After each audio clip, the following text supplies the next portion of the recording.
Usai ditangkap pada Selasa kemarin, Izil Azhar dikawal ketat oleh tim Polda Aceh menuju Bandara Sultan Iskandar Muda. Ia diterbangkan dari Bandara Sultan Iskandar Muda Aceh Besar pada pukul 16 waktu Indonesia Barat menuju Jakarta.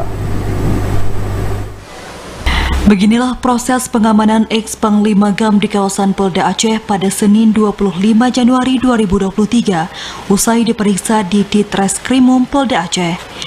IZ alias Ayah Merin langsung dibawa ke dalam sebuah mobil menuju ke Bandara Sultan Iskandar Muda Aceh Besar.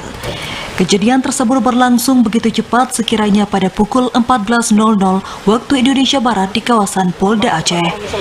Dengan pengawalan ketat dari petugas keamanan, sebanyak 3 unit mobil mengawal keberangkatan IZ ke Bandara Sultan Iskandar Muda. Tampak IZ menggunakan baju oranye dengan memakai masker saat hendak masuk ke dalam sebuah mobil. Selanjutnya, IZ diterbangkan dari Bandara Sultan Iskandar Muda pada pukul 16.00 waktu Indonesia Barat.